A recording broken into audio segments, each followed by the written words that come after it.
Hi everyone. I hope you had a very beautiful Christmas.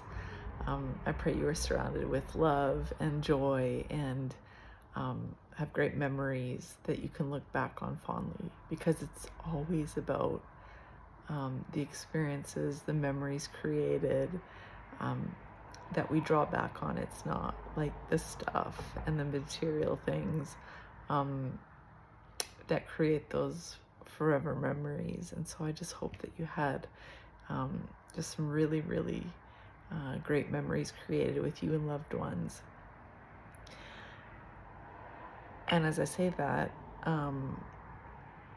we had a really great Christmas.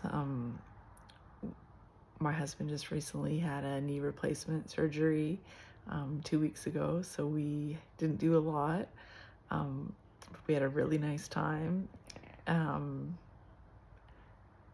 And at the same time, I had a phone call from back home from my family in Canada. My grandfather passed away on Christmas Day in Australia. I live in Australia, so it was Christmas Eve in Canada. It was Christmas Day in Australia, and it was a sudden death. My grandfather would have been 92 on January 7th, and I'm so grateful that I can look back with great memories. He is a man who went through incredible transformation. For many years, I hardly knew my grandfather.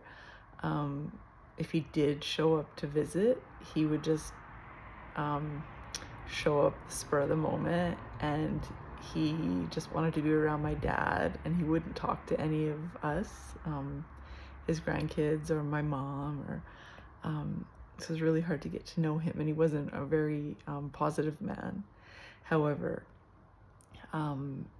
he made a big move from one province in Canada to another, and he moved just outside of the city that I'm from, and he changed. He became so joyful, so funny.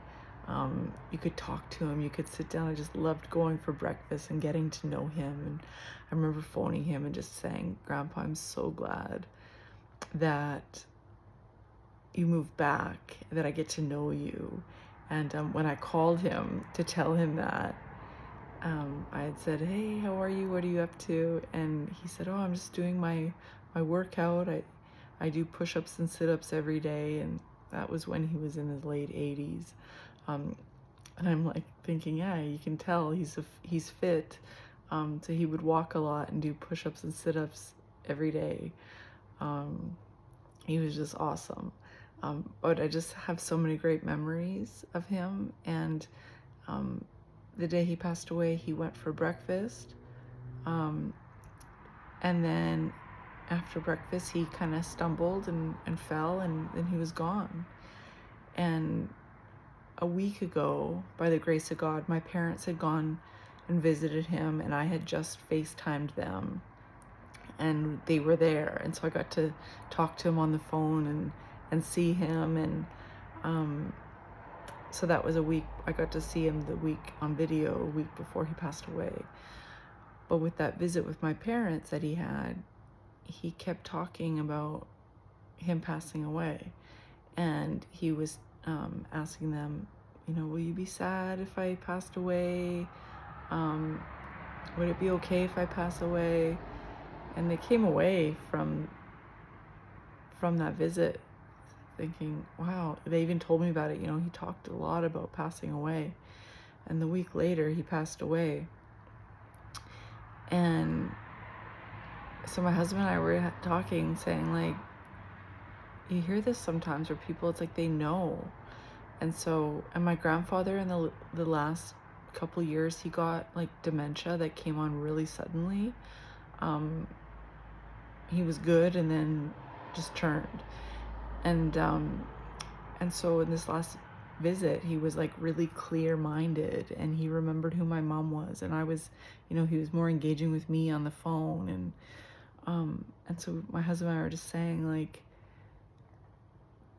does the Lord or the angel of the Lord, do they visit him? Do they visit people before they pass? Do they give them that healing? You know, they get closer to God in those moments as he starts drawing them home. My grandfather was a believer. And, you know, it's just like, yeah, you just know God is so good.